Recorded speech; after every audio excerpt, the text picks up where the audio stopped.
गन्ने का नाम सुनते ही दिमाग में सबसे पहले क्या आता है? चीनी, है ना? लेकिन आज हम इस मिठास से थोड़ा आगे बढ़कर एक ऐसी क्रांति को समझने जा रहे हैं जो हमारे देश के पूरे कृषि अर्थशास्त्र को बदलने की ताकत रखती है।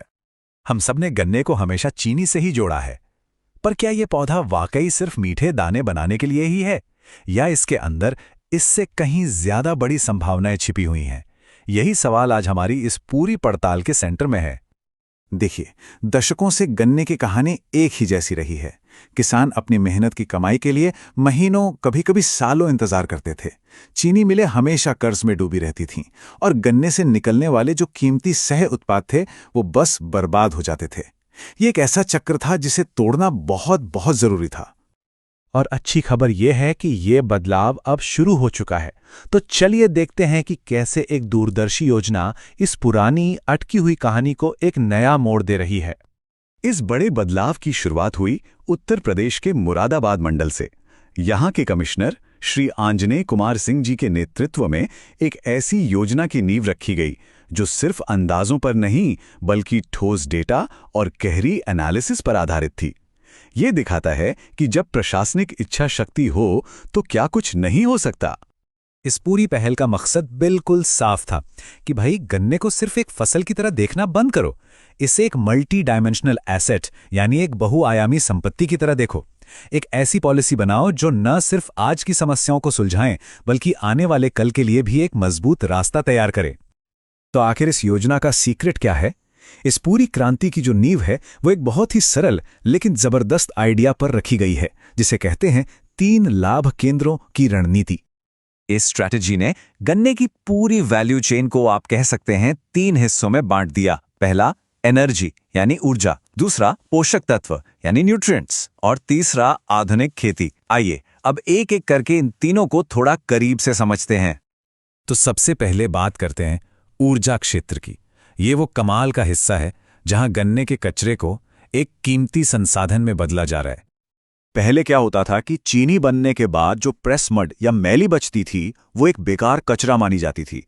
अब उसी कचरे से बायो सीएनजी बनाई जा रही है। इतना ही नहीं, मिले अब बी हैवी शीरे से सीधे इथेनॉल बना रही हैं, जिसके लिए सरकार से दाम भी बेहतर मिलते हैं।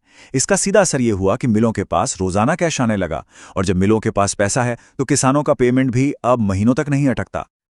अब आते हैं हम अपने दूसरे लाभ केंद्र पर। यह है पोषक तत्व। और ये सिर्फ पैसे कमाने के बारे में नहीं है, ये सस्टेनेबिलिटी यानी स्थिरता और संसाधनों के सही इस्तेमाल के बारे में है। इस सेक्टर की जो हीरो टेक्नोलॉजी है उसका नाम है पीडीएम, यानी शीरे से निकाला गया पोटैश। होता यह है कि जब डिस्टिलरी के कचरे को जलाया जाता है तो उसकी राख में भारी मात्रा में पोटैश होता है। पीडीएम तकनीक इसी कीमती पोटैश को उस राख से अलग कर लेती है। और कमाल की बात यह है कि हमारा देश भारत पोटाश के लिए बड़े पैमाने पर दूसरे देशों पर निर्भर है। तो पीडीएम तकनीक से हम अपना पोटाश खुद बना सकते हैं। ये वेस्ट टू वेल्थ का एक परफेक्ट मॉडल है। और सबसे अच्छी बात, यही पोटाश सब्सिडी पर वापस किसानों के खेतों तक पहुंच जाता है। मतलब पूरा सर्कल कंप्लीट। और अब बात करते हैं तीसरे और शायद सबसे जरूरी लाभ केंद्र की, आधुनिक खेती। ये वो हिस्सा है जो सीधे सीधे किसान की लागत कम करता है और उसकी जेब में ज्यादा पैसा डालता है। इस बदलाव की गहराई को समझने के लिए जरा ये तुलना देखिए। पारंपरिक तरीके से 1 एकड़ में गन्ना बोने के लिए 40 क्विंटल बीज लगता था। सोचिए, 40 क्विंटल! लेकिन नई सिंगल बड तकनीक से ये जरूरत घटकर सिर्फ 4 क्विंटल रह गई है। है ना ये कमाल की बात? जी हाँ, बिल्कुल सही। बीज की लागत में सीधे सीधे 90% की कमी। ये एक आंकड़ा ही अपने आप में इस तकनीक की सफलता की पूरी कहानी कह देता है। लेकिन बात यहीं खत्म नहीं होती। ट्रेंच विधि से गन्ने के नालियों के बीच किसान अब आलू, लहसुन और सरसों जैसी दूसरी फसलें भी उगाकर अतिरिक्त कमाई कर सकते हैं। महिला स्वयं सहायता समूहों को हाईटेक नर्सरी चलाने की ट्रेनिंग दी जा रही है। और तो और स्थानीय गुड़ और सिरके की ब्रांडिंग करके उन्हें कुटीर उद्योग के तौर पर बढ़ावा दिया जा रहा है। इन सारे नवाचारों के बाद भी वो सबसे बड़ा सवाल तो अपनी जगह पर है, क्या किसान को उसका पैसा समय पर मिलेगा? और यकीन मानिए, इस योजना का सबसे क्रांतिकारी पहलू इसी सवाल का जवाब देता है।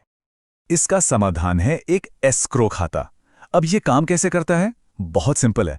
मिलें जब बायो सीएनजी और इथेनॉल बेचती हैं तो सारा पैसा सीधे इस स्पेशल खाते में जमा होता है। इस खाते पर पहला हक किसान का होता है और उसका भुगतान ऑटोमैटिकली हो जाता है। जब किसान का पैसा चुक जाता है, सिर्फ उसके बाद ही बची हुई रकम मिल को अपने दूसरे खर्चों के लिए मिलती है। मतलब किसान के पेमेंट की फुल प्रूफ गारंटी। तो मुरादाबाद मंडल में जो ये प्रयोग शुरू हुआ, ये सिर्फ एक इलाके की सफलता की कहानी नहीं है, बल्कि ये पूरे देश के लिए एक बहुत ही शक्तिशाली मॉडल है। ये साबित करता है कि अगर सही सोच, डेटा पर आधारित रणनीति और उसे लागू करने की मजबूत इच्छा शक्ति हो तो कृषि की सबसे जटिल समस्याओं को भी हल किया जा सकता है। तो सवाल यही है कि क्या ये ब्लूप्रिंट भारतीय कृषि के भविष्य की नई इबारत लिख सकता है? इसका जवाब तो हमें आने वाला वक्त ही देगा।